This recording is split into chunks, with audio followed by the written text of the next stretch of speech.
Ladies and gentlemen, hello, hello, and welcome to a very special episode of Sherm in the Booth. My name is Sherm. You guys are some true Chicagoans for coming out in January. It's snowing outside, it's freezing, and you're at the fucking club at 1 a.m. Boys with the bass, yeah, boys, bass. Who am I talking to right now? You're famous.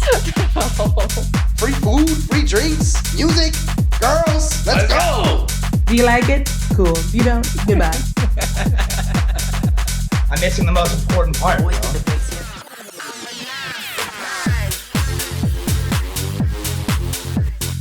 yeah. We should throw like a crazy bar mitzvah party.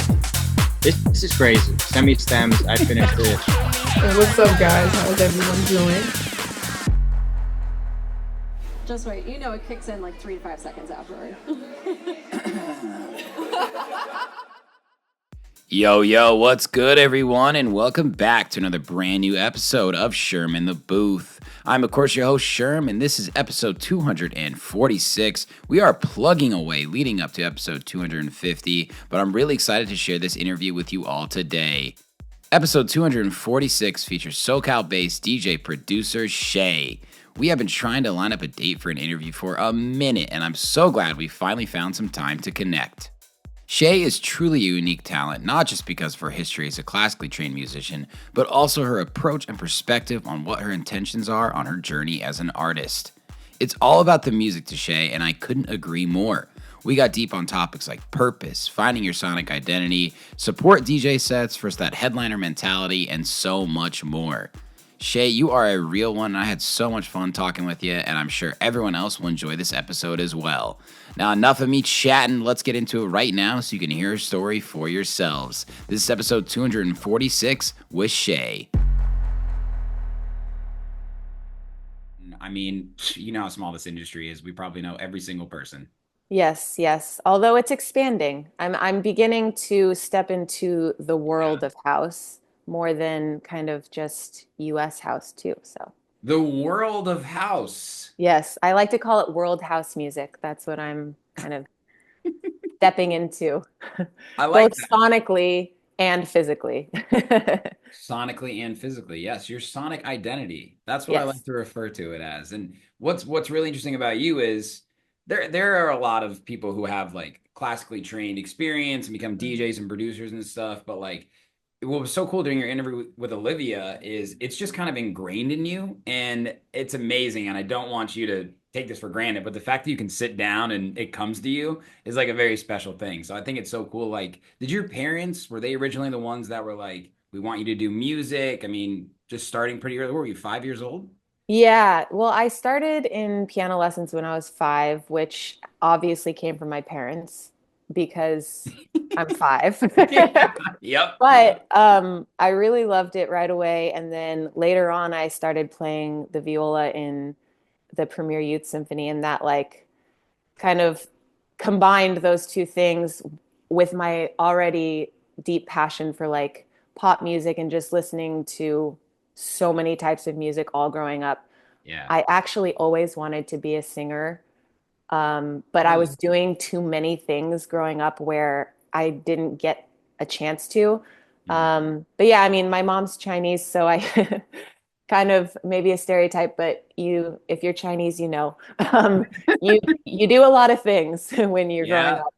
So, but music was always very much, like you said, kind of ingrained in me. And then it's ironic because it took her some time to understand when I was starting to get back into music as a profession. Yeah. And I'm like, this is only your fault. She had no idea how much she helped you. In her eyes, it was a way to keep you busy, productive, engaged, whatever it may be. Yeah, just like having skills, really. And in essence, that came full circle, right? Because, you can learn skills, but also luckily combined with my already kind of sense of passion for it, they combine, and then it's just kind of, like you said, it kind of just flows through you constantly.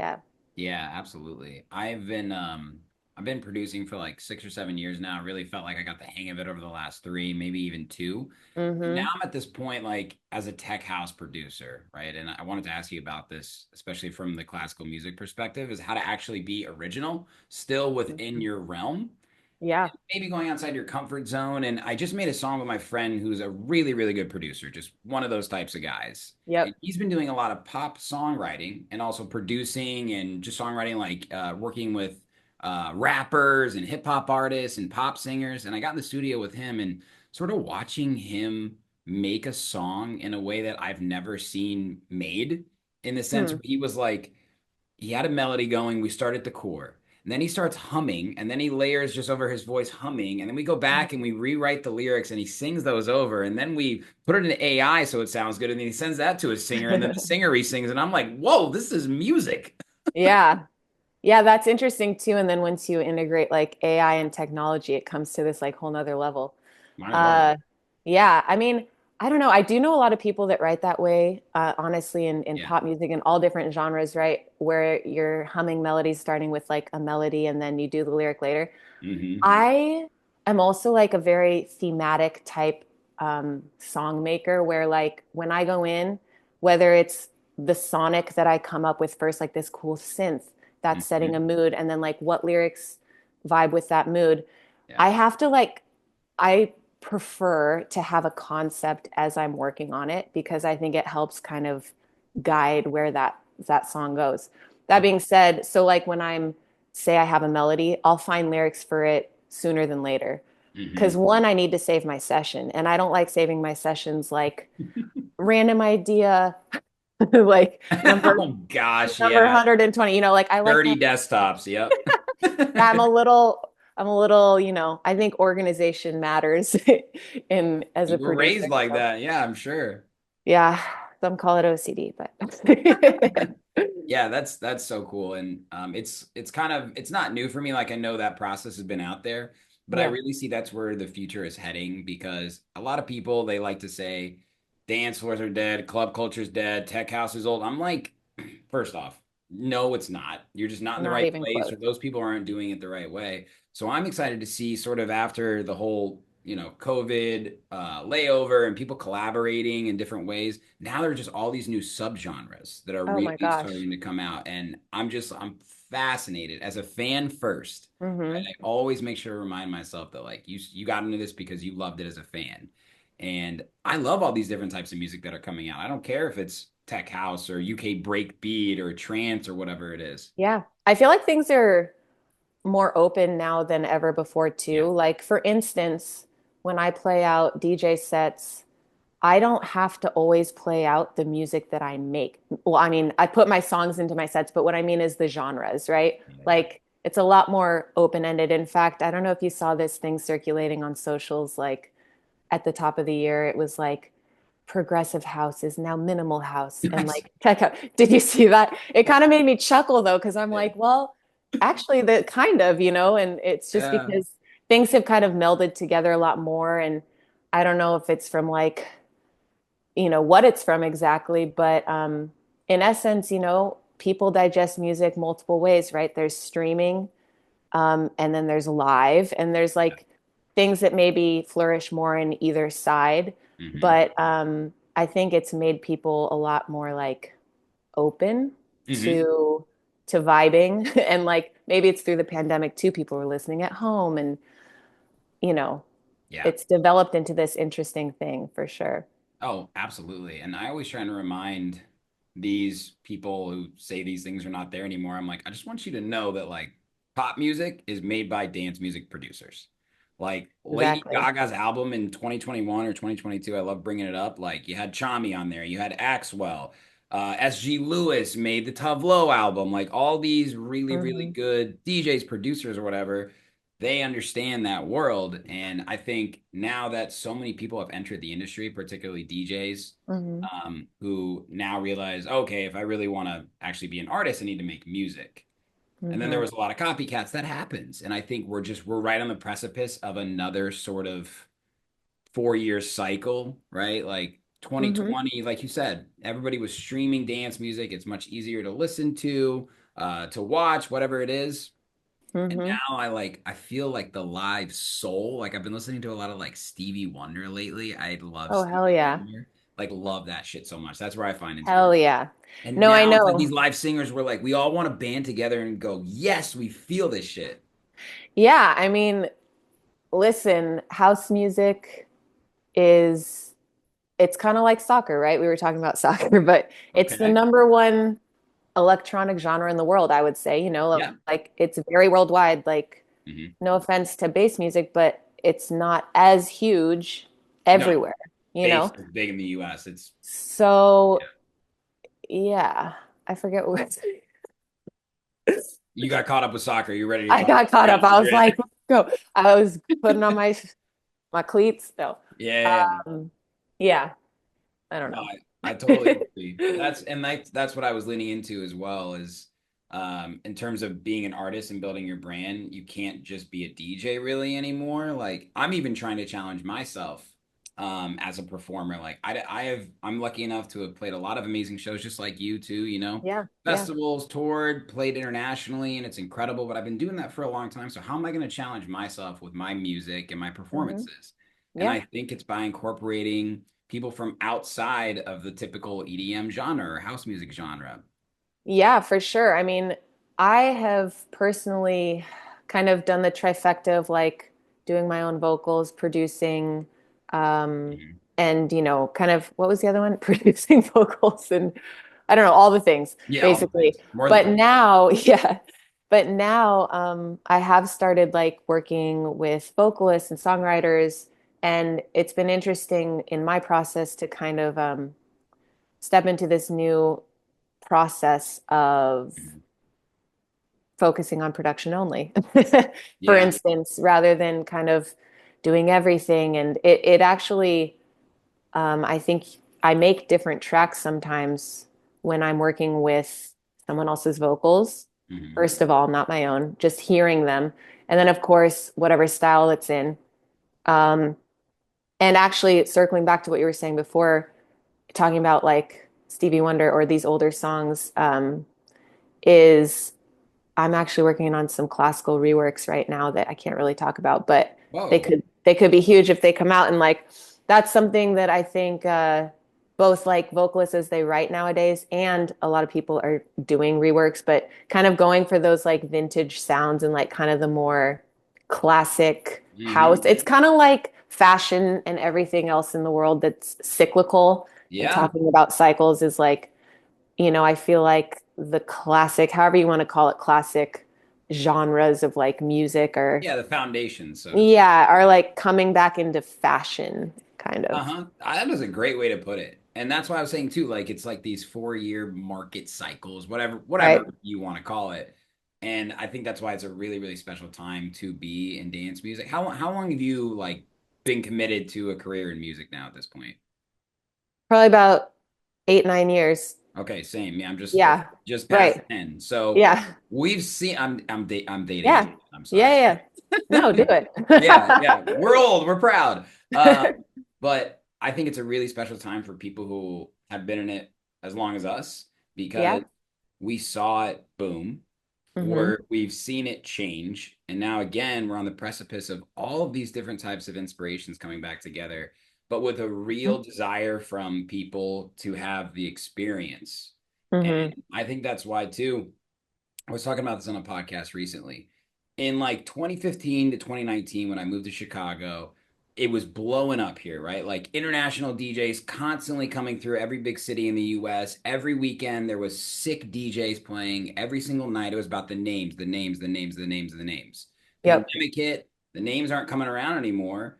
It's more expensive to tour, blah, blah, blah, blah, blah. And then the names don't come around as much. And when they do, it's big names that are really expensive tickets. And people are like, I did that. So what's Hmm. next? It's the experience that people want, right? Hmm. So as an up and coming artist, you can't just expect to be a big name and get these tracks because the path forward is not the same as it was for people like us, right? Like we can't be the next Nervo or whatever it is, just as an example. I am a huge fan of them and I was, but you have to have it all. And that's why, like, when I said I'm trying to push myself to be as Yeah. creative as possible, I want people, like, I wouldn't want to go to my show unless I'm really like having a good time. Like, wow, this is different. Do you ever Well, think about like how do you actually push yourself to be better and more creative? I mean, I do, but sometimes I think there's so much pressure. All you have to do is write a really fucking good song. Well, yeah, that's very true. That's And like, easier said than done, obviously, but yeah, you know, also just in general, there's certain things that I think people crave and that are like doing well right now, and whether it's on social media or if it's portrayed through your music, is just like being authentic. And I know that also is easier said than done in a weird way because, this is kind of an industry of copycats and versions of each other and this and that. But um, I don't know. I always liken making music to like a spiritual experience. So like, and I'm not even an overly religious person, honestly, in the traditional sense, but yeah. yeah, I think just focusing on caring about your art is number one. Mhm. Because like it's kind of the same thing, like if you don't believe in yourself, no one else will. That sort of vibe. So like if you're making dope music and you believe in it and you're going out and playing 6 sets, I don't care if they're the most unique thing you've ever heard. Are they dope as fuck? Are you cool? Do you have good energy on stage? Like those things are attractive, to Yeah, people, I think. And sometimes there's so much pressure that it's like, just take a breath, yeah. just start with the fundamentals, like it's about the music when it comes down to it, to me, or the art, which sounds cheesy, but it No, really is, it's about making really dope shit and then hopefully it reacts. Because you can only control so much. That's just life in general. But same with your career, same with music. So those are the things within your control, right? yeah. I mean, that's what I've been focusing on too, is trying to take maybe 1 or 2 steps back to take 10 steps Hmm. forward. Yeah. Um, Last year personally for me was just like a crazy year, balancing a day job, personal life, touring, producing, record label, conferences, like all these things. And I would put myself in a position to have 2 hours to be creative or be inspired. And that Yeah. is just backwards thinking. It's So hard. Yeah. It's really fucking hard to yeah, like the pressure balance you're everything. talking about, like I was putting way too much pressure on myself to like, Yeah. I don't know, be the artist that I thought I was trying to be, and all I was doing a disservice to myself, which is a disservice to my community. Absolutely. Yeah. It's interesting you talk about that, like doing a disservice to your community, because Hmm. that's how I feel in general, is like how much I love the house music and the culture around house music, and Yeah. um, just want to like contribute as much as I can to that culture and that community. And it's hard though. It's hard to we're all human. We have lives, like you said, personal lives. Like Yeah. it's been the toughest year for me personally with like family stuff, like the worst stuff you could ever think of, and like and then asking to be creative and putting on a face for socials and all these things. But again, being authentic, channeling it in the healthiest ways that you can. And yeah, like I said before, we're all human. You're talking about pressure and stuff. Like, one, if you want to be an artist, you should be ready for the pressure, obviously, right? Like, Yeah. it's what we're asking for by being artists. Right. When it gets real, that's when the pressure happens too. You're Yes, like, and that's where like my background in sports comes into play, right? It's like you 100%. learn how to lose, pick Yes. yourself up and go back play again. Get right back in the gym. Right. Yeah, I appreciate being vulnerable. It's interesting you said that. Today is actually my dad's birthday. He passed away Oh two my years. gosh. I And knew about that. I'm so sorry, and I can't believe that. Wow. thank you, thank you. Yeah. But it's a way for me to sort of process, is not like airing all my feelings about it, but just today I shared some pictures and a few stories about like who he was and what we did. And I think Yeah. that's well received because Hmm. everybody has things like that. You don't have to lose a parent in order to for that to resonate with you, but we are all going through our own things, and it can feel weird, especially in the DJ world. We're all supposed to be cool and suave and not Yeah. care. And I'm like, I remember I was trying to do that in the beginning, and I was like, I'm an underground DJ. And I'm Yeah. people are like, no, you're not, Sherm. Yeah. You were feeling emo, you know? I was feeling emo. I was Yeah. trying to be the people that I like was inspired by or whatever, but that's not Yeah. me. And the more that I Absolutely. sort of leaned into just like being my authentic self, it became so much easier to create content and have Mhm. fun and feel more fulfilled. And that's the tough part that I think a lot of up and coming artists face is they try and be uber professional or whatever it is and Yeah. put together when it's like we all got our things, man. We're all human. Yeah. Yeah. And it even reflects in the music, like you were saying, like underground and like that sort of vibe, right? And Yeah. like, I don't know, I've gone through my kind of waves and I finally found, you know, this next kind of group of work is going to be, I feel, the most authentic music I've ever released. And like the next few singles are tech house, but then after that, it's a little more of the world house sound, as I'm coining it, with a little more of the like tribal drums, Yeah. more like organic instruments, and just sounds from different places. And um yeah, just kind of finding your sound takes time, you know, and it takes going through trying to mimic, you know, your favorite artists, even though maybe that's not, you know, in your soul gonna be your longevity or your like ultimate, you know, You'll get landing there. spot. Yeah. We've all probably heard of the saying, or at least would understand that nothing is original. All ideas come from other ideas. And I think that's probably one Yep. of the most beautiful parts about life itself is being Mm-hmm. inspired by others and their work. Mm-hmm. But it's funny in music production how simple yet elegant it can be to take something and make it your own, whether it's a serum preset from Chris Lake or, Mm-hmm. it's a hi-hat where you throw a different transient on it than the next guy. And Yeah, that's the fun part. But it I want to is. ask you about your new song too, because you're talking about your new music. Is that your Yeah. vocal on there? Yeah. Yeah. So sick. That bass line is like, Yeah. oh my God, it's strum diddly umptious, Shay. Like Aw, fire, like, dude, you're I'm telling making you, my day. DJ to DJ, that shit is on the USB stick. That is not You're just so started on sweet. Spotify. It's not just shared. Like, that's like the biggest compliment of the Oh, day. that is, no, I In really the record appreciate box. that. No, that's amazing. Thank you. That makes my heart so happy. Yeah, like I'm gonna put an extended version out too, which will probably be even better for the USB stick. But oh wow, that's so sweet. Thank you. Yeah, I'm So cool. excited.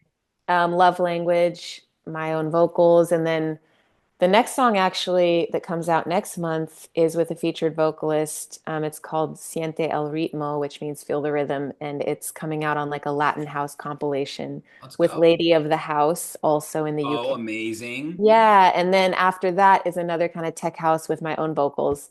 And then from Okay. there, I have a lot more in the pipeline. But I appreciate that. Hopefully, I'll That's put all three of exciting. them on the USB stick. Absolutely. Absolutely. DJ to DJ. I'm giving you your flowers, showing respect. Oh, appreciate you. It's it's interesting again as someone that has been a producer for a while, just going back through your discography Mhm. and seeing what you originally made, and then where you're at now. And I think that's all part of the story. Someone I like to bring up who I saw you've actually opened for, Jaws, right? Oh yeah. So he's got a very interesting story to me. He's left up all of his songs on SoundCloud from when he first started producing. Yep. And he's not, ashamed to like demonstrate his progress. And I think that's incredible. And Yeah. I think where your sound is at right now, it all kind of like starts to make sense to me, especially when we were talking about some of these like soft inspirations, so to speak, Yeah. and your Yeah. your your rooted inspirations. Well, And yeah. Some you of my rooted inspirations, like from the get-go with house music, number one is Chris Lake. I oh don't care. yeah, I don't care how cliche that guy, his you're good. taste level is just, and also I am a bit more of a song based, like I said, like a vibe on a track, and like he always is very like intentional, I feel like, with He's all his choices. He's like the Calvin Harris of house music. And oh Calvin wow, Harris was my old favorite, I feel like, when it came, same. and he did vocals and production. So just like his creative mind, his songwriting, which to me is one of the hardest things in music in general. I Yeah. believe songwriting is harder than production in a lot of ways Hmm. to write a really, truly amazing song. Hmm. So anyway, Chris Lake, Yeah. Marco Lice, Mochak. Like I love the UK guys and like Pasa and Sosa and Mhm. kind of the quirky elements as well in a lot of those guys' songs.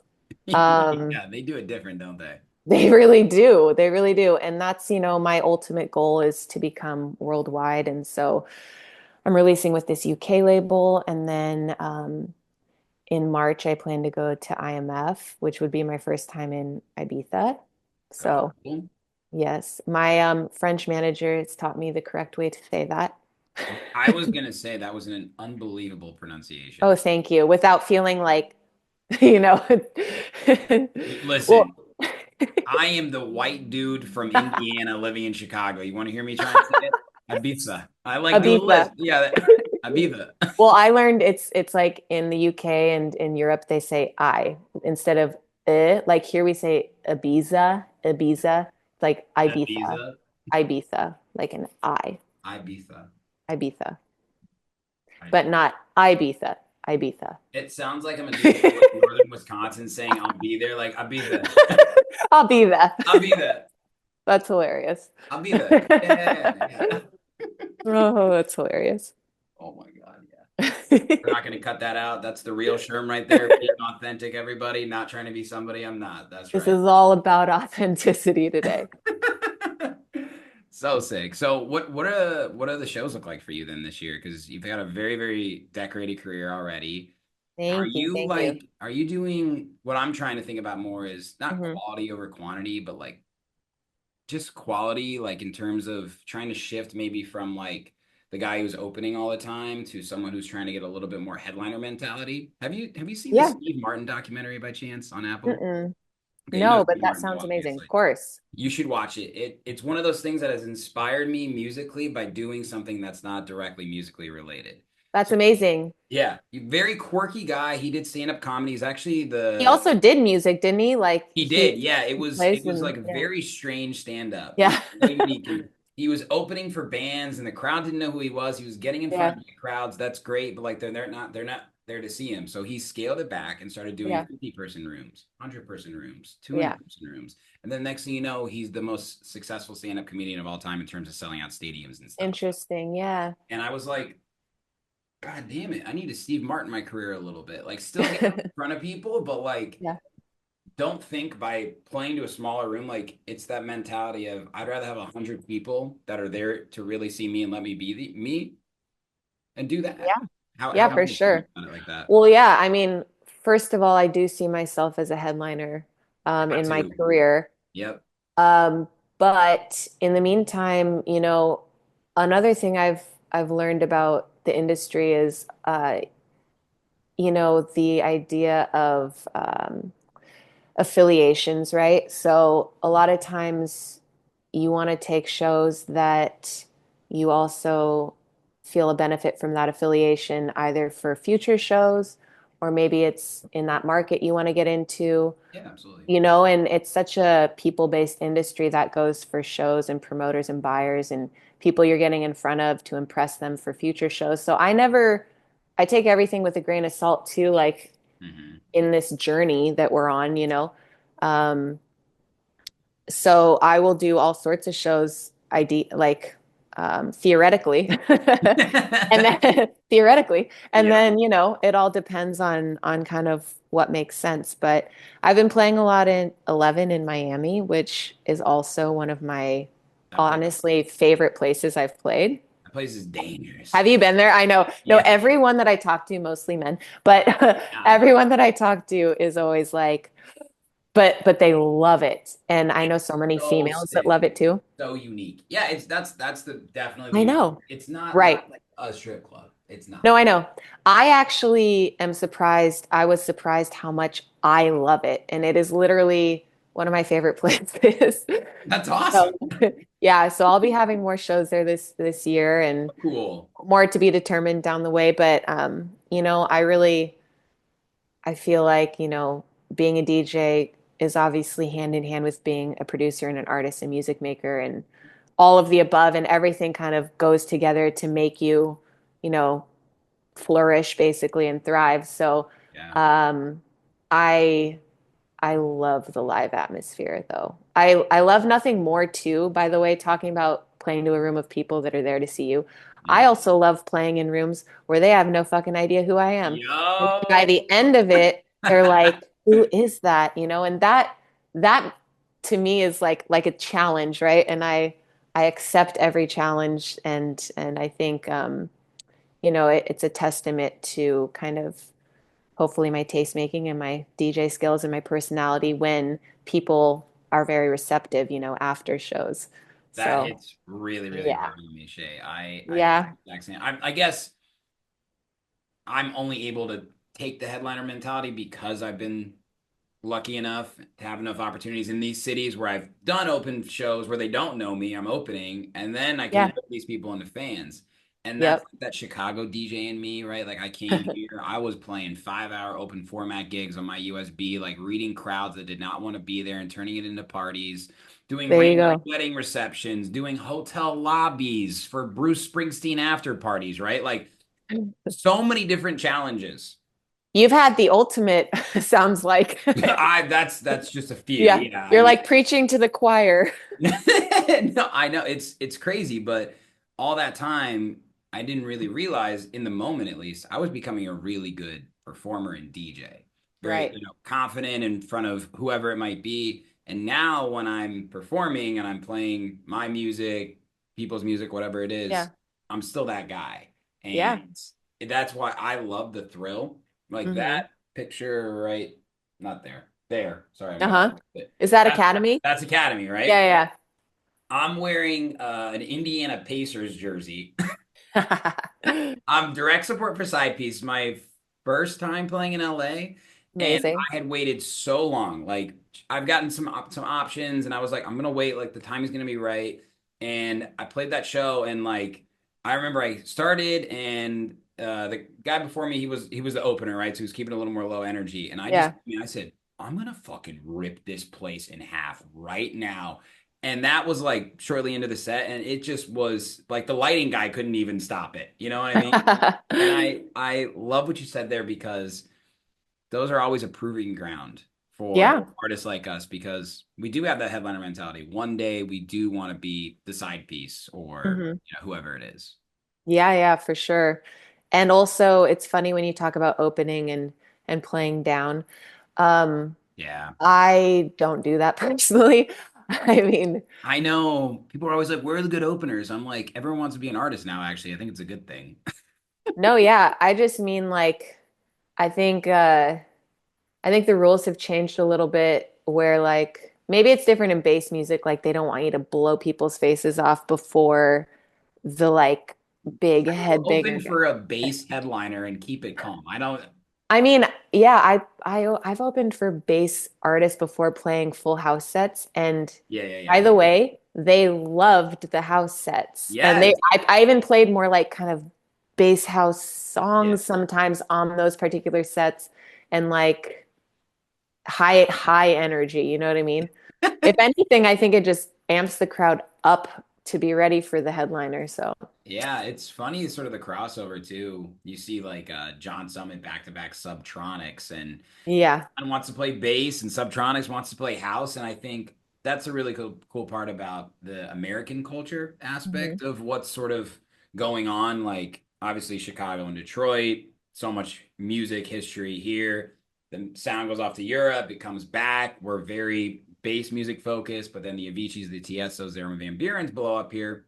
The Hmm. bass music community has been going like this, right? Hmm. Like Solomon King probably has one of the best communities, period. And a lot of these bass music artists too.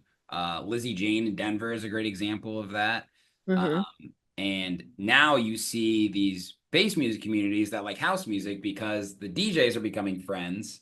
And now it's like this, it's like goes back to what I said in the beginning. It's a really, really cool time to see the music intersect and also the communities. And now international people are like, that American music culture, house music and bass is wild. I'm like, Yeah. I know it is. Yeah, I mean, I was watching Sports Center today. They were talking about kind of the lead figures in like the NBA and sports teams, like what are they doing for their communities in terms of like how are they representing and paving ways and making new lanes and stuff. And I think if I thought about actually specifically, yeah, like John Summit and them playing kind of like multi-genres and stuff, and as kind of leaders in I go leaders, well, whatever, the biggest artists in America, right? Yeah. It, you know, fans are who really love artists, I feel like would do anything they say to, and like be if they're telling you like you're into this, like they'll be into it, you know? Like Yeah. Yeah. so they're kind of paving new roads and intersections. Yeah, that's a great way to put it. I think that they know that they have a role to play, especially someone like John, who Right. plays a lot of people's underground music still. Hmm. And I had an opportunity to actually do a podcast with him in front of a live audience, and people were asking Q&A, and I had questions for him. And I asked him about DJ support. Like, what's Hmm. the most important aspect of being supported as a DJ? Is it getting in Beatport #1? Is it Spotify Mint cover? Is it some DJ dropping your track at EDC? And he said everything can be fabricated, but the quality of your music being supported by DJs Hmm. stages. And I was like, yeah, I mean, that makes complete sense. How have Right. you done, or how have you actually found your way to network with people that you've never met and gotten these opportunities where you're at? What's been your strategy on, Yeah, or even in for person? sure. Yeah, I mean, it does. I will say it's helpful when you play a lot of live shows and you're just naturally in person with people, because I Yeah, do find I know we're not physically in person, but even this, it's like it's so different to just sit face to face with someone or just have a conversation, get a absolutely. vibe on someone, right? Yep. Which I found a lot of success with at every show that I've ever played, even festivals, even places if I'm not on the bill playing, but I'm just attending to support a friend or just networking, or if there's a reason to be there, you know, I thrive on the networking and Yeah. getting in person with people, you know. Yeah. But it's something that takes time and you just have to build it. And like, I have a shit ton of online friends too that I've literally never met, but you never know when something may come to fruition, like something that I'm working on right now, I can't talk about, but literally all happened from DMs, you know, which Hmm. we all have our stories, I'm sure, but Yeah. um, but it really is a person to person industry, you know, regardless of the music. You know, that's why another thing I'm excited to get into some new circles. You know, I've lived in LA for a while, so Hmm. there's, you know, a very, very tight-knit and community. It's very big too, but it's like high school, you know. So Yeah. I'm ready to go to college, you know. Well, the music industry is pretty small when it comes down to it, It is, especially in yeah. LA too. But Chicago would love to have you. I would love that. I would love that. I've actually played, I opened for Millennium at the Oregon Ballroom. Did you? Sick. Yeah. Yeah, that was really special. That Holy place shit. is tight. But that's the only time I've played in Chicago, and I know how receptive of a place that is for house music because of Yes. the history and everything too. And Yeah. yeah. Yeah. I always tell up and coming artists, they're like, how do I network? Blah, blah, blah. How do I, get my name out there? So the first Hmm. step is showing up. You'd be surprised how many people just never really show up. They expect these things. Fair. They don't realize that the first step is actually giving back to the community, which is showing up, whether that's Yeah. supporting, whether that's helping, whether that's introducing. One of my friends, he was just on the podcast too. It's just like little touch points over time, whether that's in person or on their posts or in their DMs. Be Hmm. genuine, like just show up and be consistent, because I believe eventually it will just happen if you continue to show up. I think you and I are great examples of that. You're on episode 246 of Sherman the Booth. Now people Congrats. just keep podcasting, Yeah, congrats. You've been showing up. Yeah. I have been showing up. Yes. I've had a lot of conversations with people, and Yeah. in the beginning, it was just sort of a way for me to get my name out and meet new people in Chicago, because it's really hard to network at the club and festivals and stuff. And Hmm. I, like you, crave this one-on-one connection.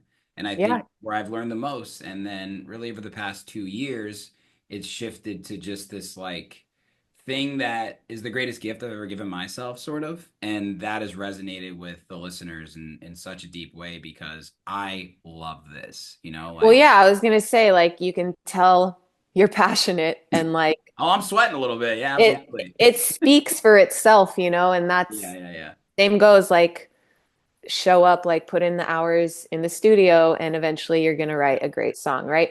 That being said, I do, creatively speaking, believe that you do have to impart a little intention in that as well, because Yeah. if you're just sitting there for hours and hours and hours and kind of aimlessly wandering, like maybe eventually you'll get to something cool.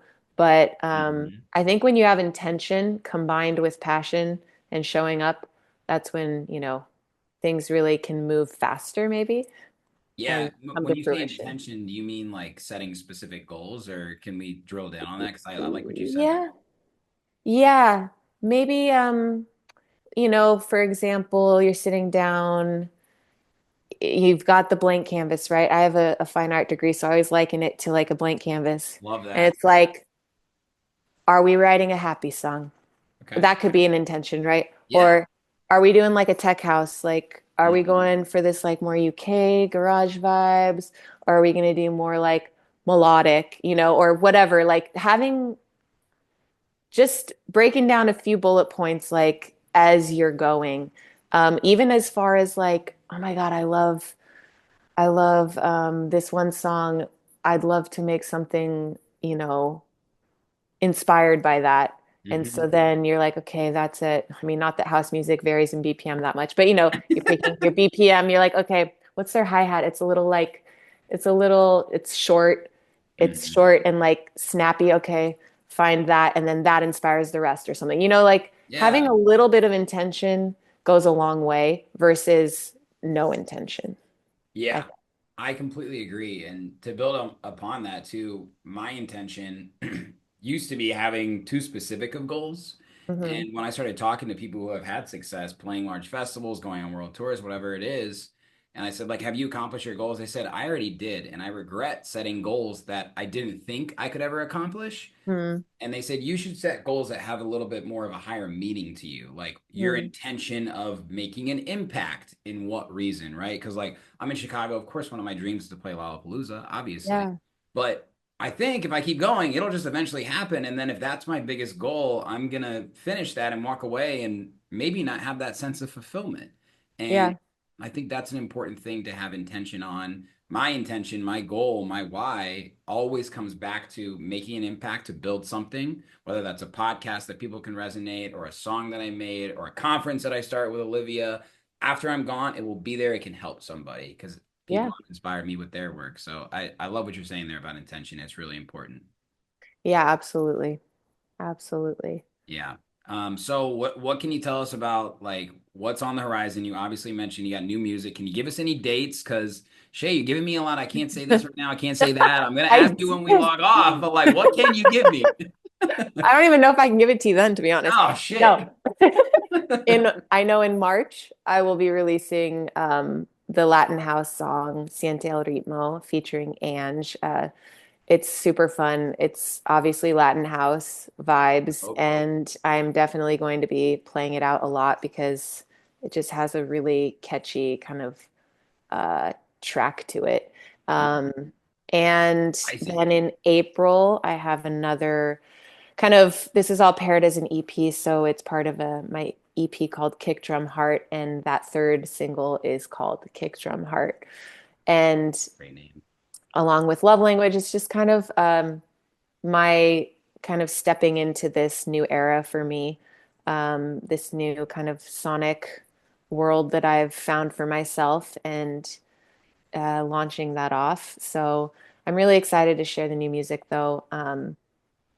Just I don't know. I feel a lot of good support Yeah.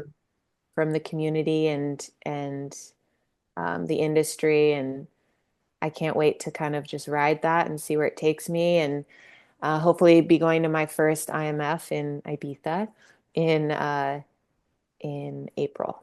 So Are you going to Miami Music Week? to be determined, possibly. TBD? Possibly to be, yeah. I will say last year it was like a year's worth of networking in like 5 days. And it was just nonstop for 5 days. It was so much fun. So, Yeah, it's incredible. yeah, it's a good one. What about you? Are you going? Yeah, I was gonna say you gotta let Olivia and I know. We'd love to meet you in Oh my person. gosh. We're Hell yeah. we're moderating some panels at Winter Music Conference. Uh, Hell yeah. I'm playing 3 parties. My label has a party, Hood Politics, Thursday night. Amazing. I'm emceeing the pool parties with Olivia. Yeah, you want to talk You're about? gonna, you better get some good sleep. I'm gonna be cooked, Yeah, totally cooked, but you will. absolutely loving it. Oh my God, amazing. Yeah, if I go, we'll definitely meet up. Yeah, I love Miami. me too. It's a great place for house music, that's for sure. That's a It's real just a culture great. there because it's so Oh my God, yeah. Yes, and it's so, did you say it's so international? yeah. Oh my God. A lot of people speak Spanish there more than English. Like a lot of times you're like, I gotta whip out my Spanish right now. No, absolutely. It's different than California too, where like people learn English, they're just still speaking in Spanish, like not a lick of English sometimes. So yeah, I also need to dust off my Spanish books. I love Um, yeah, but I love Miami. It's a special place, and that's where I made some of my greatest connections in the past year too, internationally speaking as well. I That's know. where I first met Lady of the House. I met great, one of my favorite DJ and producers, Marco Lice. It's legend. Yeah, yeah, it's just amazing. So, Yeah, and you never know too. I mean, you're walking on the street and all of a sudden you see MK and you're like, oh, I'm talking to MK right now. oh yeah, Like oh they're yeah, we don't, available. yeah, Make yourself available because they would be available. yeah. Most of the time, everyone's really sweet, to be honest, and I like agree. pretty open. Everyone's really happy. Like, and that's the thing too. It's like I don't want to make it about sales, but like you are there to get your name out there. So you Hmm. have to be there. You have to be available and go to the parties with people you want to meet, hit them up before, see if you can get any meetings set up. And a 5 minute handshake or even just 2 minutes with somebody is going to go Oh much yeah. further than, Mhm. the cold calling, whatever you want to Oh call it. my gosh, I had about like 100 2-minute handshakes with people. Yeah, it It's was our job to remember their names too. just get Whoever on Instagram right Right. away and Yeah, just like absolutely. follow. It's a Uh, process you have to follow. But yeah, Miami is it's definitely for the soldiers, regardless of if you're a fan or if you're an artist. Yeah, it's just good to be that's when it comes in handy being a people's person. Yeah, You absolutely. can get It's in a front great of people, yeah. talk. Yeah. Well, I got a feeling you're gonna be in Miami. I think it could happen. We're gonna decide the next few days. Gotta buy my plane ticket, so Yeah. Jesus, I need to do that too. You just I reminded me. know. I'm gonna do that I right now. know. Well, Oh you're my! for sure going. You should do it. I am definitely going. I don't know why I haven't done that yet. I've been booking so many other trips for later this year, and I just keep forgetting. 'Cause Yeah. Miami's always on the calendar, and now I'm just like, oh God, it's How here. how long's that drive? Drive Very long, right? from Chicago? Oh yeah, because Miami's at the very bottom. I ain't Yeah. driving. No way. You mean the flight? I don't know. I have friends who like are afraid of flying and they'll drive crazy That's a distances. Midwest thing for sure. It's like, why It would I was. fly when it's a 14-hour drive? No, no, no, that's not me. I I love hate it. it. I did too many car trips as a kid, and I was like, why? What is this? What are we doing This here? is awful. 13 hours? What am I supposed to do? Play GameCube the whole time? Oh, okay, that sounds pretty good. Too bad house music wasn't there in your ears I then. No. know. No. Well, I was listening to Journey and Stevie Wonder and the Bee Gees, so I can thank my parents for that. Gotta fill the well. Gotta It's all fill the inspiration. well. Wow, we gotta end on that. You have a lot of really good one-liners, by the way. Oh, thank you. You cut them out of this conversation Yeah. and put them in my own Rolodex of one. I literally have a note that's called amazing quotes. Some of them are mine, but mostly they're not. But I'm just obsessed with inspiration and just kind Yeah, of those things in life that you can kind of fall back on or just think about, and I find them quite fascinating. So, yeah, absolutely. Well, yeah, I found this conversation incredibly fascinating as well, Shay. You were yeah. awesome. You Uh, as well. Thanks, Sherm. Absolutely. I'm so glad we finally got to connect. And yeah, I look forward to meeting you in person. We won't be internet friends for too much longer. I got a feeling. No, yay. Man, do I love Sherman the Booth. Oh, hey, I think you do too. Hope you enjoyed that piece of content. If you're looking for more, make sure to go to my YouTube channel and hit that subscribe button and turn on all notifications so you don't miss any upcoming Sherman the Booth interviews, live sets, new music, exclusive artist interviews, Sherm's Word, sub-pack reviews, and more. This is your one-stop shop for everything entertainment. Cheers.